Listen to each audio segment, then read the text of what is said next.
ഭർത്താവിന്റെ ഫോണ് ഭാര്യയ്ക്ക് കൊടുക്കത്തില്ല, ഭാര്യയുടെ ഫോണ് ഭർത്താവിന് കൊടുക്കത്തില്ല. നിങ്ങൾ എന്തിനാ എന്റെ ഫോൺ എടുത്ത് പരിശോധിക്കുന്നേ? ഭാര്യ വയ്ക്ക, ഭർത്താവ് വയ്ക്കുന്ന, നീ എന്തിനാടി എന്റെ ഫോൺ എടുത്ത ചവിട്ടികളെ നിന്നെ, എന്റെ ഫോൺ എന്തിനാ തൊട്ടേ നനച്ചിക്ക്. സുബ്ഹാനല്ലാഹ്. ഭർത്താവ് കക്കൂസിൽ പോകുമ്പോഴും ഫോണും കൊണ്ടാ പോണത്. അല്ലാഹു കാത്തിരിക്കുമാറാകട്ടെ. ബാത്റൂമിൽ പോകുമ്പോഴും അതും കൊണ്ടാ പോവാ. താനും താഴെ വെക്കാൻ പേടിയ. പെണ്ണുമ്പിള്ള എങ്ങാനും എടുത്ത് നോക്കിയാ. നിങ്ങൾ നോക്കിക്ക, ഇപ്പൊ ഗ്രൂപ്പല്ലേ മൊത്തം. ഇവിടെ വാപ്പായി ഇപ്പൊ ചാറ്റിക്കൊണ്ടിരിക്കുക, മുടിയൊക്കെ നരച്ച് കബറിലേക്ക് കാലം ഞെട്ടിയിരിക്കുന്ന ഉപ്പായി ഉമ്മായി ഇപ്പൊ വാട്സപ്പ് ഗ്രൂപ്പിലാ. ഏത് വാട്സപ്പ് ഗ്രൂപ്പ്? 1990-ലും 99-ലും 2000-ലും 2010-ലും കൂടെ പഠിച്ച ആമിനായ ഇപ്പൊ ചാറ്റിക്കൊണ്ടിരിക്കുക. എല്ലാം ഗ്രൂപ്പല്ലേ. 10ാം ക്ലാസ്സിന് ഗ്രൂപ്പ്, +1 +2 എല്ലാം ഗ്രൂപ്പ്.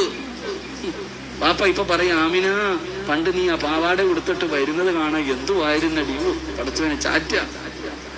ഒളിച്ചോടിയും പോയിക്കൊണ്ടിരിക്കുന്നുണ്ട്. അല്ലാഹു കാത്തിരിക്കുമാറാകട്ടെ. എന്റെ സഹോദരൻ, ഞാൻ പറയുന്നത് എന്തുകൊണ്ട്? അപ്പൊ നിങ്ങൾ പണ്ട് പറയുമായിരുന്നു, ഉസ്താദെ മക്കൾ എടുക്കാൻ വേണ്ട, മക്കളെടുത്ത് ഗെയിം കളിക്കും, അതാ ലോക്കിട്ട് വെച്ചേക്കുന്നേ. പാപ്പ മക്കളുടെ കയ്യിൽ ഇപ്പൊ തലകണർ എത്രയുള്ള ഫോണുണ്ട്. നിന്റെ ഫോൺ എന്തിനാ മക്കൾക്ക്? കുട്ടികളുടെ കയ്യിൽ ഇപ്പൊ ഫോണുണ്ടല്ലോ. അപ്പൊ നിനക്ക് ഒളിക്കാനുള്ളത് കൊണ്ടല്ലേ നീ ലോക്കിടുന്നേ? ഒളിക്കാനുള്ളത് കൊണ്ടല്ലേ? ധൈര്യമായിട്ട് കൂടെ ഭാര്യയുടെ